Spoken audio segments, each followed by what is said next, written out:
don't know if Pommie is back yet. Yeah, its presentation is open. Okay. Can you hear me okay? We can hear you. Thank you very much. Right, sorry about that. I just wanted to say thank you very much, Jacobus, for stealing my thunder for the second week in a row with your 5-minute mid-break video. Because for anybody that was in the session last week where we had Simon Sinek talking, but he basically said exactly what I was going to say. But I'll just have a few slides. I'm not going to take up too much of your time. But for those people that don't know who that person was that was talking in the voiceover, is the name of Steve Blank. And he basically came up with the 4 structures of the customer development framework, and that was his voice that you heard on that session. And it's completely coincidental that my slides are dependent on very much what Steve Blank talks about. So for those of you guys, you probably will see him in the street if you're ever walking through the Bay Area in California. But this is Steve Blank. He came up essentially with the 4 pillars of customer development. And just to reiterate what he said in the video, customer development is made up of essentially 4 structures. Initially, you go and you find or you discover a customer base. And just to unpack this very quickly, when we're talking about uncovering a customer base or understanding a customer base, we're not saying build a product and then go and see if a product works for a particular base or if for a particular customer. There are situations on my personal company website. I have a slide that says, if you build it, they will come. So there are cases where you need to build something and then go out and discover what the customer base is. But the basic framework is need to understand a customer need. What is the need that you are going to satisfy with your specific solution and or product and or service? A number of the guys that presented today in the hot seats have very great ideas. And this is one step that gets missed along the way. So it might be a great idea in your mind, it might be a great idea in your personal circle, but is it what a customer wants? First and foremost. So the first step in the framework is to discover the customer base and what their needs are.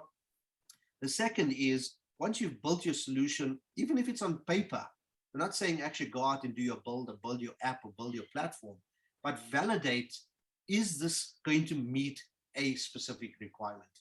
Does it solve a pain point?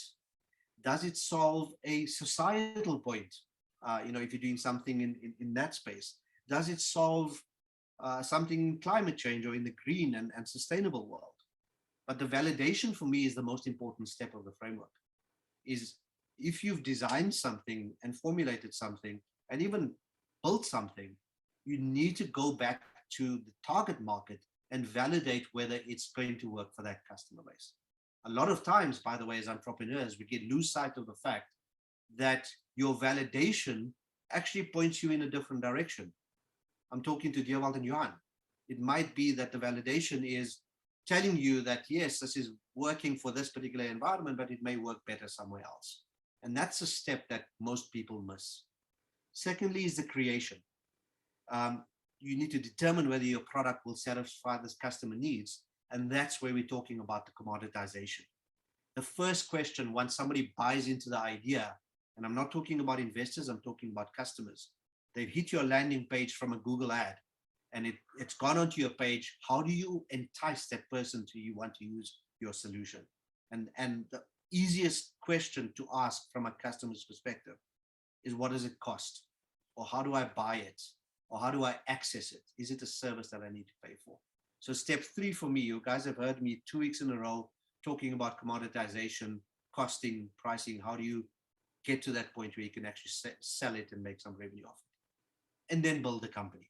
So in terms of Steve Blank's framework, the idea is once you've got those building blocks, it's now up to you to get to the point. And his closing comment was very important. You want advocates of your solution, of your service, the thing you're selling, rather than someone that says, I could do with this. And if I wake up in the morning and I don't have it, it's not a big deal. You want advocates for your solution. You want advocates for your company. People must go and talk about your company to other people. That's true building of a company base.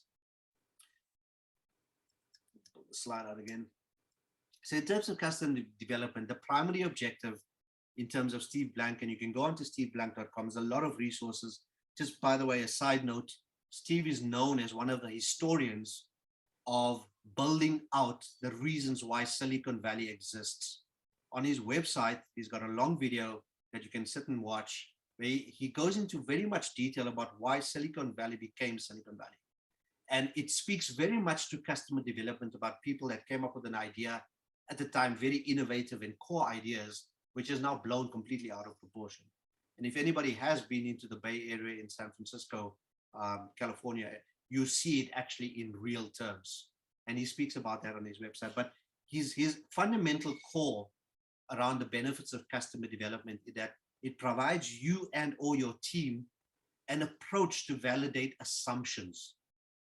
And looking at my personal experience, dozens of times, hundreds of times, in fact, did we come up with an idea, pitch it to a customer, an end user, someone that is actually doing work on the ground, and they told us, yeah, this won't work for us. We made the assumption that it's going to work. We built it out. We spent months and resources and time and money on our assumption.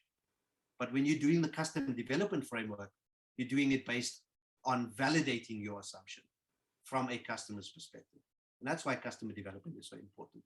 And the second thing is it provides a way to go about determining whether you are delivering the right thing. You know, if you're trying to sell pina coladas in Canada in mid-March, you're going to have a bit of a problem. It's not very summery around there. And that's what we're talking about. Are you doing the right thing, delivering the right thing for that customer base? For those guys that we've spoken with today in terms of your hot seats, there might be a little bit of work around this to identify whether your target market is correct, whether your target market is focused enough. Like, are you going too wide or too narrow? Fundamentally, that's what customer development is about. Just some resources finally as I close. In terms of reading, Steve Blank's book itself, The 4 Steps to Epiphany, goes a little bit into the history about Silicon Valley. Is a great book to read.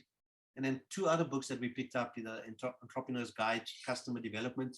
I'm sure these slides get shared, Kirsti and Johan, so they can pick up the titles from there. And then also something very, very good read is The Lean Startup. It goes and really unpacks the customer development framework in a different view. It's Eric's view of what Steve has come up with, but it's really, really important when you're trying to develop a lean startup. And I don't want to go into the definition of lean startups, but once you look on the website of the lean startup and go into the book, it'll give you an understanding of why we need to be lean when we're talking about customer development. Thanks. That's my time.